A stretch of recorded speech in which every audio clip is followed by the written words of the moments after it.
two boys essentially are in this gladiator battle, that neither of them chose this, and that it's going to affect them for the rest of their lives. I just remember thinking how elemental it felt, and I had that same moment of like, I'm in. Yeah. And I loved how it was constantly reinforced. Similarly, I couldn't relate to that family story, but what I could relate to was being a part of a world, but still feeling like an outsider in it. Yeah.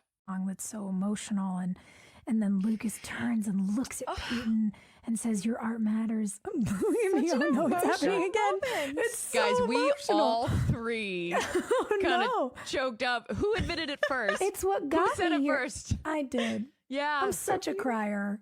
And I was really inspired by you guys because I watched you, taking on these, we were still kids, really. I mean, but we were growing up really quickly and figuring out these roles and figuring out things behind the scenes. And, when I saw you guys stand up for things, I was like, oh, wow, can we even do that? Like, that's amazing. You know what I mean? These girls don't know the rules. That's what I'm like. I'm wondering if you just sat back and watched us step in landmine after landmine and you're like, whoop, can't do that. No, I mean, I'll never forget a day where I got really frustrated on set and we were all in our cast chairs and Lee just looked at me. It was that scene on the quad. You know which one I'm talking about. Yeah. And Lee just looked at me. He goes, well, tomorrow's a new day. Like it was like I'm a 90-year-old character actor with a cigarette like hanging on my mouth. Take it over, kid. You know what I mean? Yeah. You'll be fine, kid. So apparently what they did was they cut a hole in the basketball for Chad. But then wouldn't it have deflated? I don't know. And how do basketballs it's work? like paper mache. I don't know. It was some like big prop thing that they made for him. Where does it live now? Where is said prop basketball now? That's a good It's probably in some creepy storage bin that has like a code on the front of it in a warehouse at Warner Brothers, like somewhere in the valley, and no one will ever basketball see it again. jockstrap. Yeah. Oh God! This is the dick ball. It's gonna be great. Yeah. It was not lost on us. No. We have crashed the comet. How many times? How many times though? Over the We course actually of this need show. to know. Somebody has to find out. Yeah, because we don't know. Because I forgot that Nathan crashed it. I know I crashed it once. Did Luke crash it at some point? I feel like maybe. I feel like that poor car really got harmed often. Well, there were two of them. Yeah. They kept two on the lot. We had Steve Thompson's, Yep. and that was our Alpha car. Yeah. He worked in our camera department. And then That was the one we never hurt. Yeah, that was the one that drove. He's like, you cannot hurt this He's car. like, don't you scratch my car. There was this other car that it was like the punching bag that we, had to keep kind of looking like the Comet. But then I heard that the Comet got sold. I think some of that had to do with Paul and I just getting along really well too. I mean, it was easy for me to bring that warmth because I really liked Paul. Yeah. And he made me laugh. And I think Dan made Deb laugh. And they had history. And, he was lovable. Yeah, that was the thing. I was wondering, at one point we were watching and I said, why did she marry this guy? Ugh.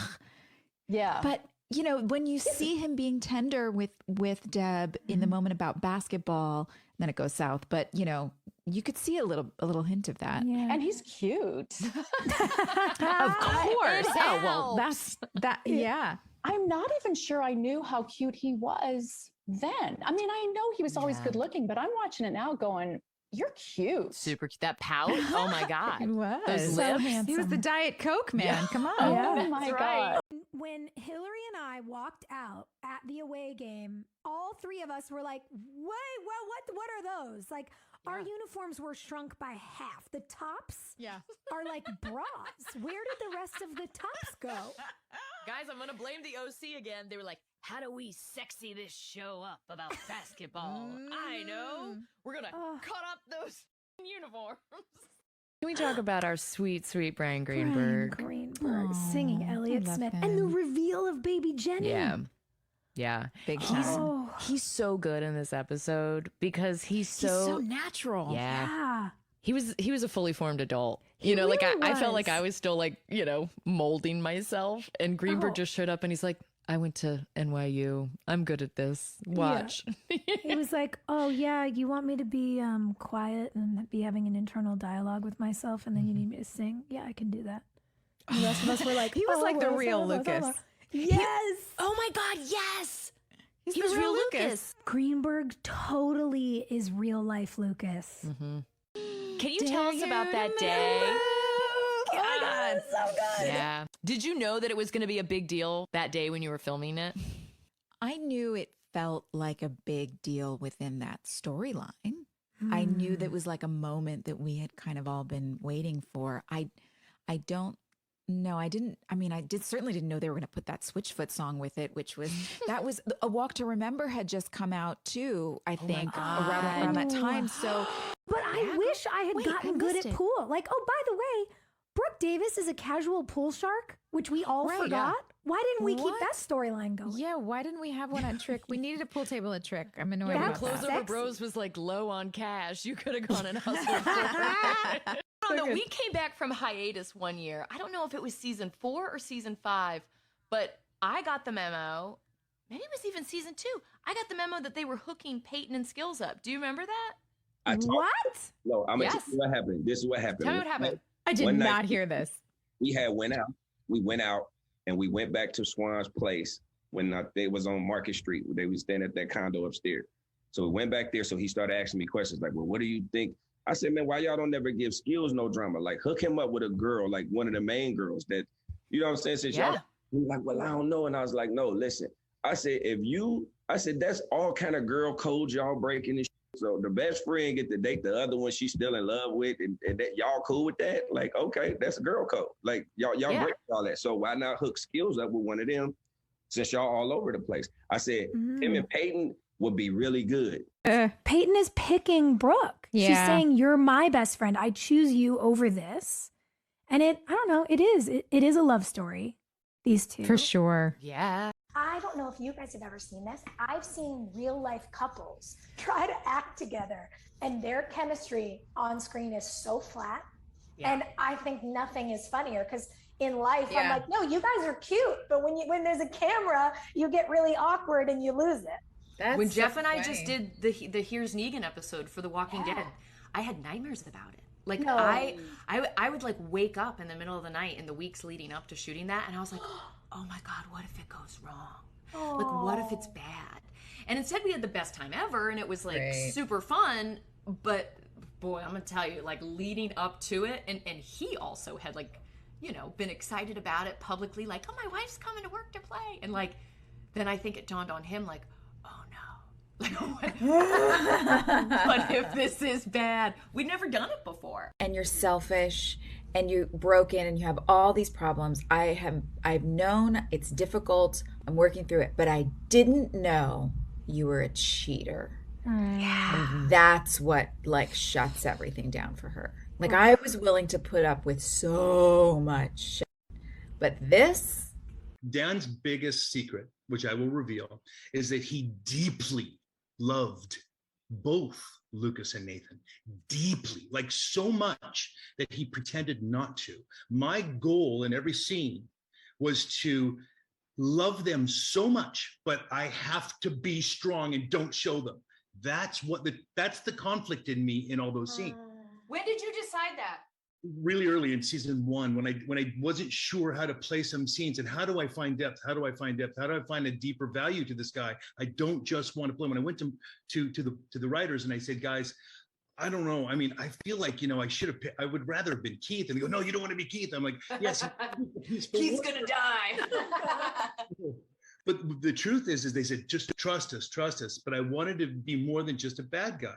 I was like, oh my God. Does Brooke find out on the webcam? Oh, yes. Like, I didn't remember. I wasn't sure. And when she goes in to check on Lucas and comes out and is pissed. Yeah. Oh, I was like, Why is she so pissed? Right, I was like, right. oh, she turned around and saw that computer. The computer's in the shot when she walks in there and turns around. And I was like, it's the webcam. I had a mega crush on Grace Potter. And Oh my God. Yeah. girl. The And best. she came out with like me and Beth Crookham, I think, one night. And I was just like, oh my God, she's so cool. She's so cool. Yeah. I love Yeah. the folks who stayed on the show a bit, I mean, we were all too scared to say anything to Sheryl Crow. But as the years went on, Kate Vogel became a character. Oh my God, Tyler Hilton was a character. So it was so fun because we got to have Pete Wentz. Oh my God, sweet Pete. Oh, like we got to have all these wonderful relationships and friendships with people who initially came on the show for their music. Yeah. And don't forget Bethany Joy Lenz. Bethany Joy Lenz. You know what I've realized is that we have spoken a number of times about how quickly our characters fall in love and how quickly they like shack up and couple up. Yeah. Yeah. When other shows do the whole, like long drawn out thing. And I realized that in our show, the friendships are the will they or won't they relationships, because Lucas and Nathan, the whole episode, I'm like, are they friends? Are they not friends? And that's been going on for like all season. Yeah. They've got this shared thing of hating Dan, but it's will they or won't they? And now with Brooke and Peyton, it's the same thing. It's will they or won't they? And so I can see why a lot of our fan base has questioned if like the true romanticism of the show isn't involved in the friendships, that has been something that people have talked about for years. For the first time in the Tree Hill Ravens cheerleading costume, and Brooke says, "Tutor girl, you look bitchin'." And Haley doesn't shy away or make a bashful thing that girls, like in the Amy Schumer skit, like the girls are like, "Oh, this? No." Haley's like, "Yeah, I kind of do, don't I?" And I was like, "Yes, own it. Yeah. When we got to see, you and your husband and your kids. I mean, I swear to God, I think it's the reason we were all trying to settle down so early. We were like, we just want to grow up and be like Moira. Like, we just want to get married right away. Yes. we looked up to you, and you set an example by being, and it's a profound, it's a very profound influence, and it was a gift for us from the really committed and classy way you show up to work to the way that you showed us it was possible to do this job and be an actor and be a producer and be a director and be a mom. You proved it. And so we're just still deeply obsessed with you is really the point. He has fallen in love and his feelings are now caught up and he has so much respect for her. It's not just like a girl is a thing for me to play with until I'm done and bored and moving on to the next person. Yeah. He's respecting her and seeing her as a whole person. I mean, so like we have immersed ourselves in like the high school drama of it all, which we see on full display in this episode. When you first signed on for One Tree Hill, what did you know about what you were stepping into? Because you really did come into a tornado. I had no idea. I mean, like they brought me in to read. There was just limited sort of information about it. All I knew was I was the new sort of baddie. New baddie sort of, yeah. I mean, and all that it was is just what was revealed in the sides, really. And it was the two scenes, like the carousel episode, which I hear was very controversial. Like I was like, I'm listening to the next podcast. I'm like, what happened? I don't remember anything. Like, what am I stepping into?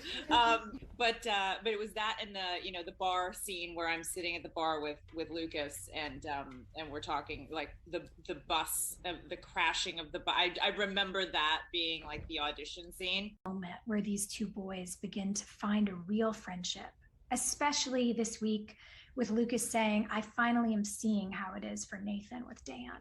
There's recognition. And I think that's a really beautiful foundation for any friendship, especially one born out of conflict. But you're chewing on the scenery, like you're just like climbing the walls. You're making a meal out of something that's smaller than that.